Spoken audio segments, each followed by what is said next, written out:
राधे राधे। यसअघि हामीले सनातन धर्मको बारेमा संक्षिप्त चर्चा गर्यौं र यही बुझ्यौं जुन अविनाशी नित्य धर्म हो त्यही सनातन धर्म हो। धर्म भन्नाले धारणा गर्न योग्य ती सबै गतिविधि क्रिया जसलाई धारणा गर्नाले हामीमा सात्विक गुणको वृद्धि हुन्छ र अन्तत्वगत्वा निश्रेयसः मुक्ति या परमानन्दको प्राप्ति हुन्छ, त्यसलाई भनिन्छ धर्म। र यसमा परधर्म र अपरधर्म हुन्छ, हामीले बुझ्यौं। परधर्म भन्नाले भागवत धर्म र अपरधर्म भन्नाले शारीरिक धर्म, वर्णाश्रम धर्म। वर्णाश्रम धर्मद्वारा लौकिक सुख प्राप्ति हुन्छ भने परधर्म भागवत धर्मद्वारा परमानन्द प्राप्ति हुन्छ। अब सनातन धर्मको बारेमा जान्नको लागि सनातन धर्मको सिद्धान्त जान्न जरुरी छ। सनातन धर्मको सिद्धान्त जान्नको निम्ति हामीले एउटा प्रश्न लियौं र त्यही एउटा प्रश्नको उत्तरको क्रममा हामी सबै कुरा जान्ने छौं। त्यो प्रश्न के हो? म के चाहन्छु र त्यो कसरी प्राप्त हुन सक्छ? केवल एउटा प्रश्न। यस बाहेक अरु केही पनि जान्न जरुरी छैन र जे जान्न जरुरी छ सबै यही प्रश्नको उत्तरको क्रममा आउँछ। म के चाहन्छु र त्यो कसरी प्राप्त हुन सक्छ? अब सबैभन्दा पहिले त हामीले यो जान्नु पर्यो कि म को हुँ, किनकि म को हुँ भनेर जान्यौं भने बल्ल म के चाहन्छु यो जान्न सक्छौं। अब कसरी जान्ने म को हुँ भनेर? यद्यपि यो प्रश्न अत्यन्त सजिलो लाग्न सक्छ तर त्यति नै कठिन प्रश्न हो यो, म को हुँ। र हाम्रो सनातन धर्ममा कुनै पनि कुरा जान्नको निम्ति प्रमाणहरूको आवश्यकता पर्दछ। हामी बिना प्रमाण कुनै पनि कुरा मान्दैनौं र सनातन धर्ममा अनेक प्रमाणहरूको व्याख्या गरिएको छ र पहिलो उदाहरणको लागि लिनुस्, पहिलो प्रमाण हो प्रत्यक्ष प्रमाण। प्रत्यक्ष प्रमाण केलाई भनिन्छ? प्रत्यक्ष प्रमाण हो इन्द्रिय र इन्द्रियको विषयको सम्पर्कद्वारा जुन ज्ञान उत्पन्न हुन्छ त्यो ज्ञानबाट जे प्रमाण उत्पन्न हुन्छ त्यसलाई भनिन्छ प्रत्यक्ष प्रमाण। जस्तै आँखा इन्द्रिय हो, आँखाको विषय एउटा घडी हो। मैले आँखाले घडीलाई देखेँ, त्यस कारणले एउटा ज्ञान उत्पन्न भयो घडी छ भनेर। त्यसैले घडी छ भन्ने कुरा प्रमाणित हुन्छ किनकि मैले प्रत्यक्ष देखेको। त्यसैले प्रत्यक्ष देखेको, प्रत्यक्ष सुनेको, प्रत्यक्ष स्पर्श गरेको, सुँगेको, स्वाद लिएको, यी पाँचवटा इन्द्रियद्वारा जे कुरा प्रमाणित हुन्छ त्यसलाई भनिन्छ प्रत्यक्ष प्रमाण। र कयौं व्यक्तिहरू केवल प्रत्यक्ष प्रमाणलाई नै प्रमाण मान्दछन्। उनीहरूलाई प्रत्यक्षवादी भनिन्छ र जुन सिद्धान्तमा केवल प्रत्यक्ष प्रमाणलाई नै मानिन्छ त्यो सिद्धान्तलाई भनिन्छ प्रत्यक्षवाद। र यसको सबैभन्दा प्रचलित सिद्धान्त हो चारवाक दर्शन। चारवाक दर्शनमा केवल प्रत्यक्ष प्रमाणलाई प्रमाण मानिन्छ। प्रत्यक्षमेव प्रमाणम चारवाक दर्शनको 25औं सूत्र। केवल एउटा प्रमाण छ, प्रत्यक्ष प्रमाण। यसबाहेक अन्य प्रमाण स्वीकार गरिँदैन। त्यसैले उनीहरू केवल चारवटा तत्त्व मान्दछन्, पृथ्वी, जल, तेज र वायु। किनकि यी चारवटा तत्त्व नै इन्द्रियद्वारा ग्रहण हुन सक्छन्। यसभन्दा पर आकाश उनीहरू मान्दैनन्, त्योभन्दा पर अहंकार, त्योभन्दा पर महान, त्योभन्दा पनि पर प्रकृति, त्योभन्दा पनि पर भगवान, यी कुनै पनि तत्त्वहरू उनीहरू मान्दैनन्। यो प्रत्यक्षवाद। अब उनीहरूलाई यदि कसैले सोध्यो कि स्वर्ग छ? छैन, स्वर्ग छैन। न स्वर्गो न पवर्गो वा नैवात्मा पारलौकिकः, चारवाक दर्शनको 39औं सूत्र। हेर्नुस्, वास्तवमा यो चारवाक दर्शनको प्रचार देवताहरूका पनि गुरु उहाँले गर्नुभएको। बृहस्पतिजी महाराजले। उहाँले दैत्यहरूको आध्यात्मिक उत्थान हुन नपाओस्, यदि दैत्यहरूले आध्यात्मिक शक्ति आर्जन गरे भने त्यो शक्तिको दुरुपयोग गर्नेछन्, त्यसबाट देवताहरूलाई पनि हानि हुनेछ र मनुष्यहरूलाई पनि हानि हुनेछ। त्यसैले दैत्यहरूले आध्यात्मिक शक्ति नपाउन् भन्नको निम्ति उनीहरूलाई सम्झाउनु भयो र भन्नुभयो, हेर केवल प्रत्यक्ष प्रमाण नै प्रमाण हो, स्वर्ग इत्यादि केही पनि छैन। त्यसैले यो दर्शनलाई नास्तिक दर्शन भनिन्छ। नास्तिक दर्शन किन भनिन्छ? किनकि यो दर्शनमा स्वर्ग आदि परलोक इत्यादि केही पनि मानिँदैन। आस्तिकको परिभाषा के हो?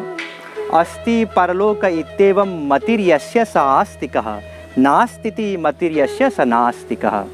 सिद्धान्त कौमुदीको परिभाषा अनुसार आस्तिक त्यो हो जसले स्वर्ग आदि परलोकहरूमा विश्वास गर्दछ, र नास्तिक त्यो हो जसले स्वर्ग आदि परलोकमा विश्वास गर्दैन। त्यसैले यो दर्शनलाई नास्तिक दर्शन भनिन्छ।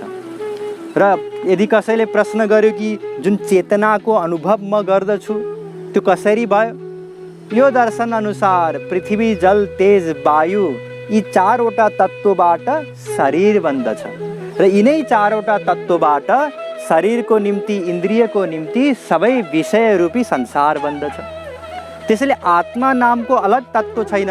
चैतन्य विशिष्ट कायः पुरुष, जुन यो चेतना हामी अनुभव गर्दछौँ, यो शरीर रूपी संरचनाले गर्दा नै चेतना उत्पन्न हुन्छ। चारवाक दर्शनको 7औं सूत्र। त्यसैले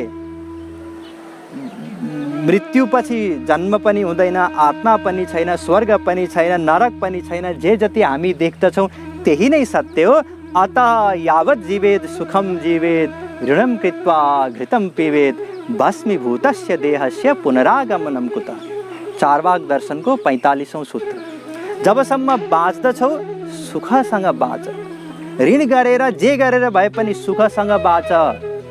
चाहे अत्याचार गर, भ्रष्टाचार गर, पापाचार गर, तर सुखसँग बाँच। यही हो चारवाक दर्शन, प्रत्यक्षवाद। तर कुनै पनि कुरालाई यदि प्रत्यक्ष रूपमा प्रमाणित गर्न सकिएन भने यसको मतलब यो होइन कि त्यो वस्तुको अस्तित्व नै छैन। हेर्नुहोस्, यो प्रत्यक्ष प्रमाण अत्यन्त सङ्कुचित प्रमाण हो। जस्तै हामी प्रत्यक्ष प्रमाणद्वारा माया, प्रेम आदि विभिन्न भावनाहरूलाई प्रमाणित गर्न सक्दैनौँ। मन, बुद्धि, आत्मा आदि पनि प्रमाणित गर्न सक्दैनौँ।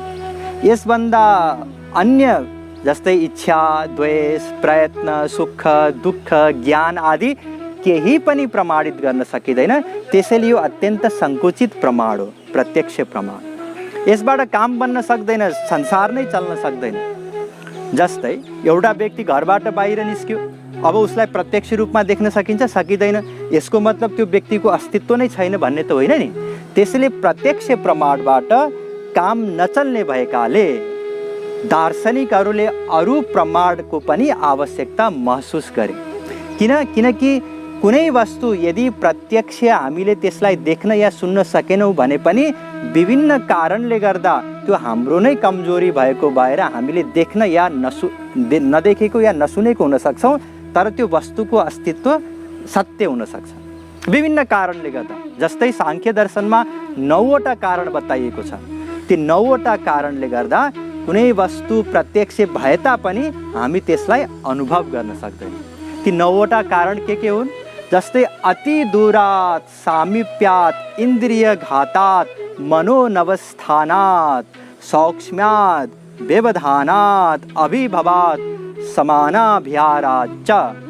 सांख्य दर्शनको 7औं कारिका। यसलाई संक्षिप्त रूपमा बुझौँ। मानिलिनुहोस् कुनै वस्तु अत्यन्त पर छ, जस्तै आकाशमा धेरै पर कुनै एउटा चरा उडिरहेको छ भने त्यसलाई हामी देख्न सक्छौँ र सक्दैनौँ। तर यसको मतलब त्यो चरा नै छैन भन्ने त होइन नि। हो, त्यसै गरी कुनै अत्यन्त नजिक छ भने पनि हामी त्यसलाई देख्न सक्दैनौँ। जस्तै हामी आँखाको कालीमा देख्न सक्दैनौँ, आँखामा लगाएको गाजल देख्न सक्दैनौँ। किनकि त्यो धेरै नै नजिक छ।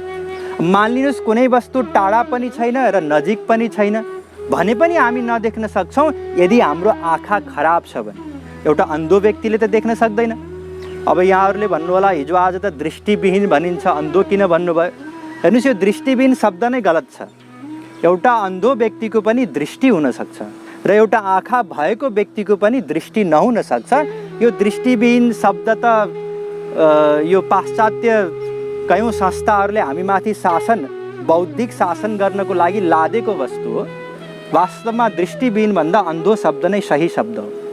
एउटा कुनै अन्धो व्यक्तिले कुनै वस्तुलाई देख्न सक्दैन किनकि उसको आँखा खराब छ।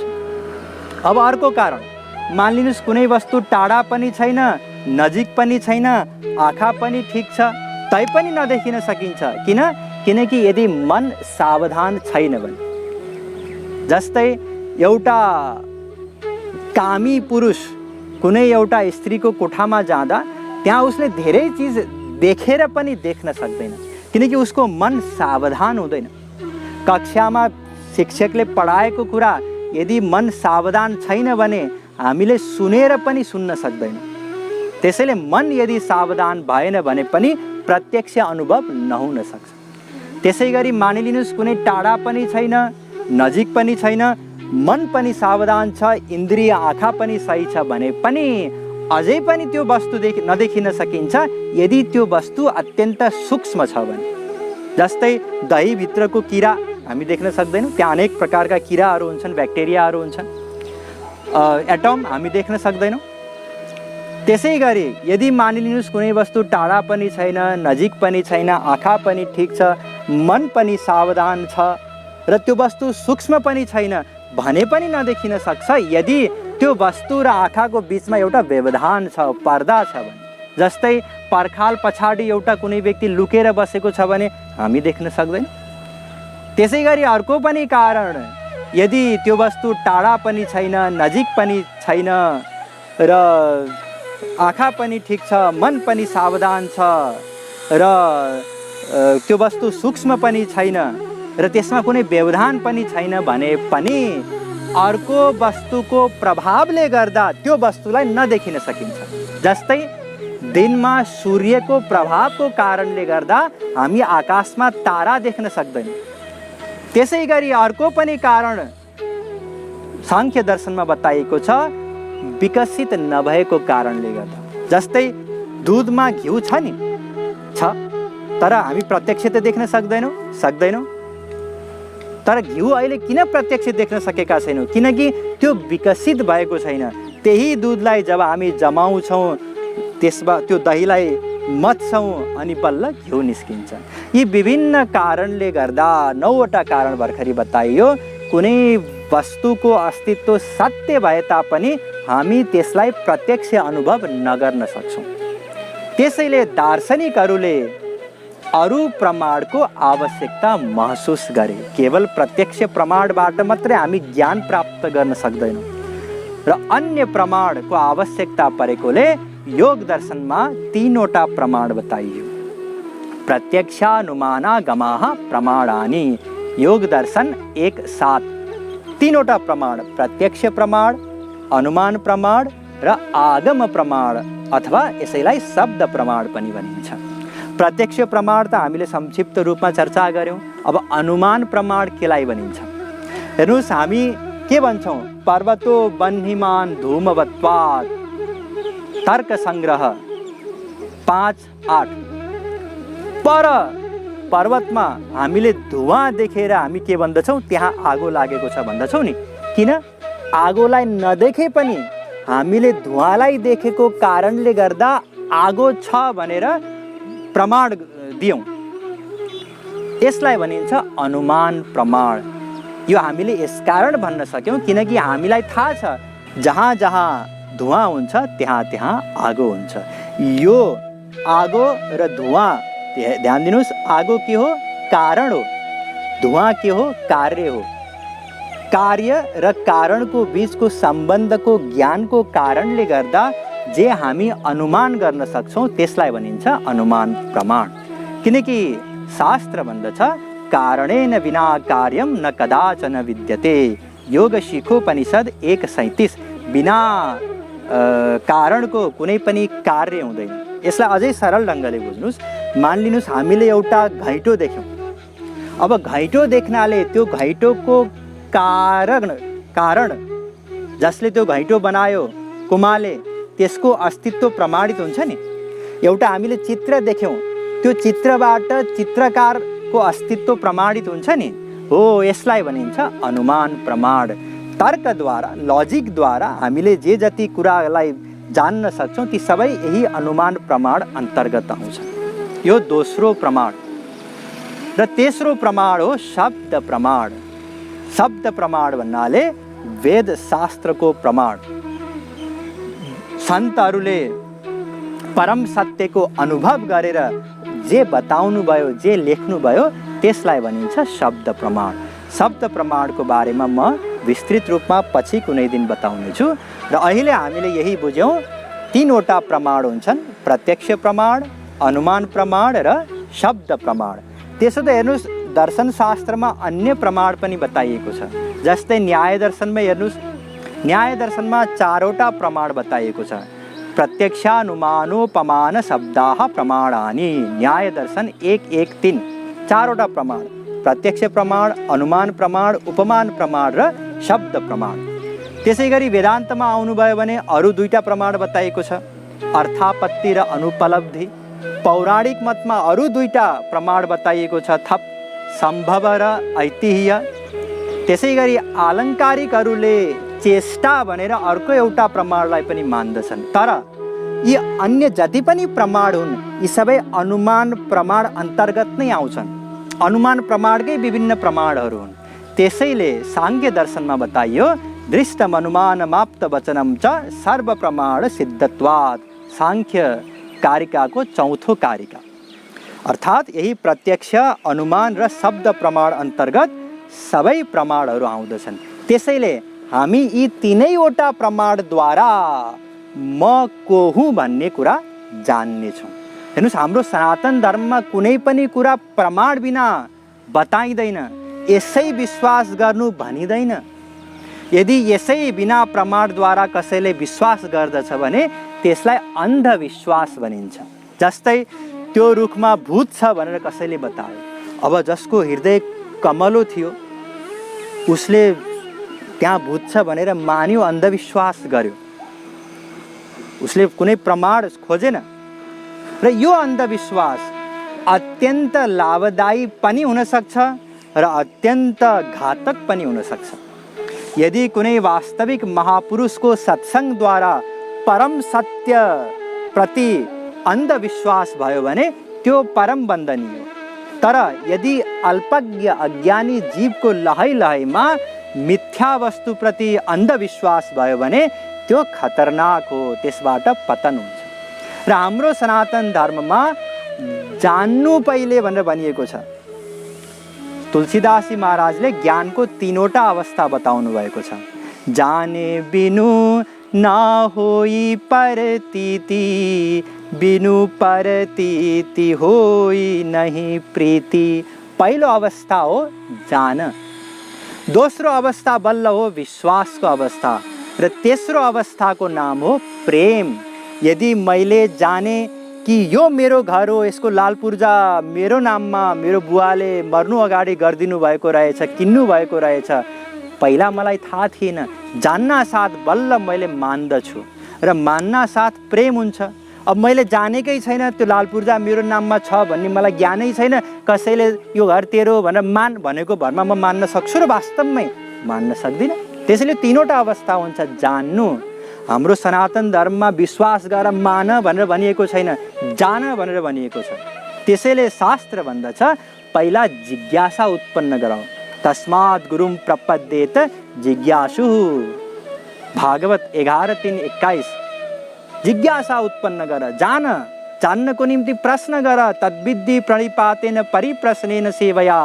गीता 4:34। आफ्नो गुरुलाई प्रश्न गर। हाम्रोमा जिज्ञासा या प्रश्नलाई इन्करेज गरिएको छ, प्रोत्साहित गरिएको छ। गीतामा के भएको छ? अर्जुनलाई श्रीकृष्णले उपदेश दिनुभयो यसो गर भनेर। अर्जुनले भने म युद्ध गर्दिनँ। किनकि युद्ध गरे भने पाप हुन्छ। भगवानले बताउनु भयो कसैको पनि मृत्यु त तैँले गर्न सक्ने होइन, सबैको मृत्यु निश्चित छ। यहाँ तर्क वितर्क प्रश्न परिप्रश्न सबै छ। यही क्रममा नै ज्ञान हुन सक्छ। अन्य धर्ममा प्रश्नलाई निरुत्साहित पारिन्छ। तपाईँ जानुस् इस्लाम धर्ममा या इसाई धर्ममा त्यहाँ प्रश्न सोध्न पाइँदैन। त्यहाँ केवल एउटा प्रमाणको मान्यता छ, त्यो हो शब्द प्रमाण। बाइबलमा जे लेखेको छ, कुरानमा जे लेखेको छ त्यही प्रमाण हो। त्यसबाहेक प्रत्यक्ष रूपमा तपाईँले केही जान्नुभयो, देख्नुभयो, अनुभव गर्नुभयो जुन बाइबलको या कुरानको विपरीत छ भने पनि त्यसलाई मान्यता दिँदैन। यदि तर्कद्वारा कुनै चिज जान्नुभयो जुन बाइबल या कुरानको विपरीत छ भने पनि त्यसलाई पनि मान्यता दिँदैन, किनकि त्यहाँ केवल एउटा प्रमाण छ, शब्द प्रमाण। अनुमान प्रमाणको या प्रत्यक्ष प्रमाणको कुनै पनि मूल्य छैन। यदि बाइबल या कुरान विरुद्ध अभिव्यक्ति दिनुभयो, केवल अभिव्यक्ति भने पनि तपाईँलाई उस्तै परे मृत्युदण्ड दिइन्छ, तपाईँले बताएको कुरा सत्य भए तापनि। यो हो ती धर्मको हालत। त्यहाँ प्रश्नलाई इन्करेज गरिँदैन, केवल मान्न लगाइन्छ जबरजस्ती। जसले परमेश्वरलाई या गडलाई अथवा अल्लाहलाई मान्दैन ती के हुन्? शैतान हुन्, काफिर हुन्। यो ती पुस्तकहरूमा लेखिएका छन्। त्यसैले अब मान्नुहोस्, चुपचाप मान्नुहोस्, चाहे त्यो व्यक्ति जस्तो सुकै होस्, त्यो व्यक्ति दयालु होस्, परोपकारी होस्, अहिंसावादी होस्, त्यो शैतान नै हो, त्यो काफिर नै हो। किनकि त्यो पुस्तकमा लेखिएको छ। त्यसैले तपाईँको अनुभव, तपाईँले त्यो व्यक्तिसँग सङ्गत गरेर के जान्नुभयो त्यसको कुनै पनि महत्त्व छैन। तर हाम्रो दर्शनमा कुनै पनि कुरा प्रमाणित गर्नको लागि प्रत्यक्ष अनुमान र शब्द प्रमाणद्वारा प्रमाणित हुनुपर्छ, अनि बल्ल त्यो कुरा मान्य हुन्छ। हाम्रो सनातन धर्ममा हरेक वस्तुहरूलाई परीक्षण गरिएको छ यी तीनै प्रमाणद्वारा। त्यो परीक्षण गरिएका वस्तुहरू नै प्रचार गरिन्छ। र अर्को यहाँहरूलाई आश्चर्यको कुरा म बताउँछु, वर्तमान विज्ञानले पनि यही तीनवटा प्रमाणलाई मान्दछ। जस्तै हामी ल्याबमा गएर हाइड्रोजन र अक्सिजन ग्यास मिसाएर पानी बनाउँछौँ नि, हो, पानीलाई हामीले के गर्यौँ? प्रत्यक्ष देख्यौँ। यो प्रत्यक्ष प्रमाण हो, यसलाई स्वीकार गरिन्छ। तर यो हाइड्रोजन हो, यो अक्सिजन हो भनेर हामी प्रत्यक्ष देख्न या अनुभव गर्न त सक्दैनौँ। यसको लागि ती वस्तुहरूको लक्षणद्वारा त्यसलाई प्रमाणित गरिन्छ। यो हो अनुमान प्रमाण। त्यसै गरी विगतमा वैज्ञानिकहरूले प्रमाणित गरेका सिद्धान्तहरूलाई हामी सही हो भनेर स्वीकार गर्दै थप नयाँ रिसर्च गर्छौँ। त्यो हो शब्द प्रमाण। विभिन्न वैज्ञानिकहरूले गरेको रिसर्च जसलाई साइन्टिफिक जर्नलमा पब्लिस गरिन्छ त्यसलाई पनि शब्द प्रमाणको रूपमा लिन्छौँ, मान्दछौँ। त्यसलाई फेरि प्रमाणित गर्नेतर्फ लाग्दैनौँ। त्यसले वर्तमान वैज्ञानिकहरूले पनि यिनै तीनवटा प्रमाणहरूलाई स्वीकार गरेका छन्, प्रत्यक्ष प्रमाण, अनुमान प्रमाण र शब्द प्रमाण। र हामी पनि यिनै तीनवटा प्रमाणद्वारा म को हुँ भन्ने विषयको बारेमा जानकारी प्राप्त गर्नेछौँ, शास्त्रद्वारा या तर्कद्वारा या प्रत्यक्ष रूपमा। र मेरो एउटा अनुरोध छ, जसले हाम्रो सनातन धर्म छोडेर जाने विचारमा हुनुहुन्छ या गइसक्नु भएको छ, त्यो धर्ममा गएर बुझ्नुहोस्, सोध्नुहोस् त्यहाँ म को हुँ भनेर।